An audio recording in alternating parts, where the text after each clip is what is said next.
Hello there, Sarah from 17 once again, introducing you to my Dark Souls video walkthrough. Got another hot and heavy day thanks to the summer weather and the fact I have to pretty much close off any air in my room to make these commentaries as quiet as possible, even though my chair is pretty much as squeaky as it gets. And we are in Anor Londo looking for shortcuts.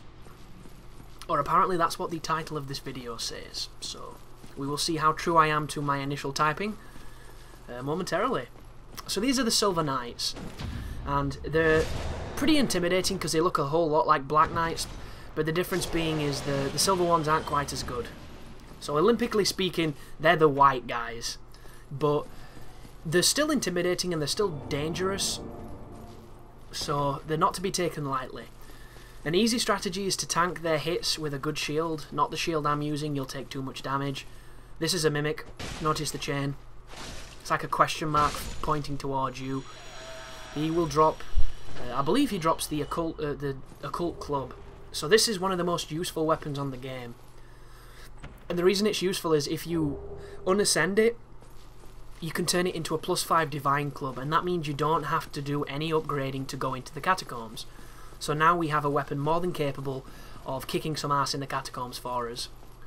Because to any new players that don't know this, the skeletons in the Catacombs are controlled by a Necromancer. And if you do not have a divine weapon, they will continue to get back up. It's some Jason and the Argonauts type shit. Only deal is, Jason ain't going to win this one, so you need a divine weapon. But it is a super useful weapon, and the Catacombs in this recording for this guide went really smoothly. The Tomb of the Giants didn't. My my recording device crashed, and I had a bunch of trouble, and the Nito fight is really tense. Unnecessarily tense. He's not a good or a challenging boss, and he nearly kicks my ass, so it just goes to show sometimes the AI can fuck you, but just be very careful. So, experienced players may have noticed I just did a shortcut jump there, where I jumped from the spiral staircase over one of the banisters. It's a pretty tricky jump to do, but once you master it, it's really fun, and it makes getting to Smoen Ornstein extremely quick.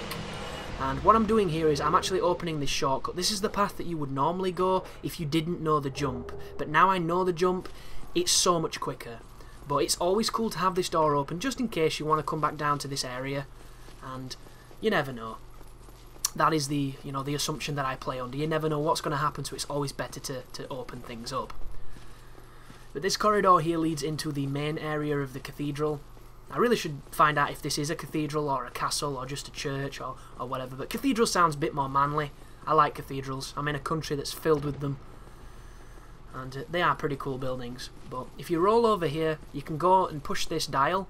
This is going to open up the front door to open the shortcut, and this guy, this Royal Sentinel, is going to follow you. So my technique against these guys is roll, evade their attack, and then attack them. It's the easiest way instead of trying to fish to get around them and hit them in the back. The only problem is there is a couple of attacks that he follows up, and if you commit to any kind of attack while he's doing his attack, you cannot roll cancel out of it and he'll catch you, like that guy did, where he did his little two-piece combo. But the more you fight them, the more you get to be able to read them, and the better you will be against them. This next one, you want to avoid fighting him until you've killed the Silver Knight, because the Silver Knight is just a troll. He sits up on his little perch firing bullshit arrows at you, and between the two of these guys you can die, so be very careful though. This dude is... Did you see that then? Oh, it frustrates me that. You click to lock onto the guy 3 centimeters away from you. You could literally lick the breastplate of his armor, and it locks onto the dude 9 miles away waving at you. I don't get that.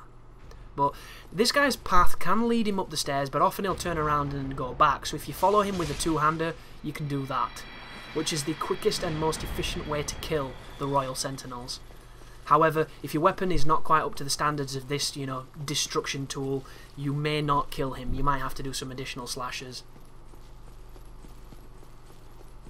And I'm actually thinking whether or not using this weapon for this guide was a bad idea, because I can already see the comments of people saying, oh, Black Knight Halberd, how is the game going to be difficult when you have this weapon? And it's a very true analysis, but At the same time, the strategies that I'm going to show you, especially when combined with the Ascended Pyromancy Glove, are strategies to help anybody get through the game.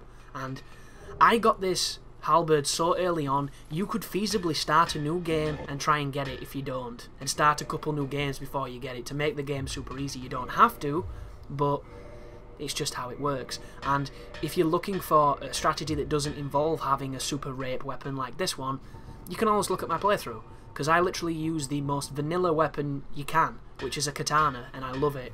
And it makes the game a lot more difficult, but it's still not that hard. And that might be because I'm experienced, but at the same time I'm hoping that the information I give to you you'll be able to take it away and employ it in your own strategies and help yourself get better. Because that is the goal here, folks. It's not for me to just temporarily go insane as I talk to myself at length. But these are the lightning imps, an enemy that I used to really dislike fighting because you can't really block them, and that right there is unfortunate timing. I usually dodge that move, you know, 90% of the time, but every so often it lingers just long enough to catch me. This is a shortcut to the Blacksmith we've just opened up, and that is wall hacks, if I ever fucking saw it. And then this guy will not let me get through. Because I'm stubborn, I start trying to like milk him a bit, and he's not having any of it. And I should not be fighting this fight like this, because he does things like that. And I know he does things like that, I'm just an idiot. So I'm stubborn, and I'm going to try and do the same to him by swinging my big weapon through a wall, and then he opens up some space, and I come in and destroy him. Whatever he hits, he destroys. And he went down, luckily enough. But there's the big swing, wait for it, roll, and then smash him a little bit. You've usually got enough time to do the 2 hits. And now I've opened both the shortcuts, I'm probably going to go back to the bonfire, so that in the next video we've got a nice clean run against Smo and Ornstein. And the Smo and Ornstein video is perhaps one that will get one of the most views, because it's definitely a challenging fight. The only problem is, this playthrough, it is not really a challenging fight, because I destroy both of them.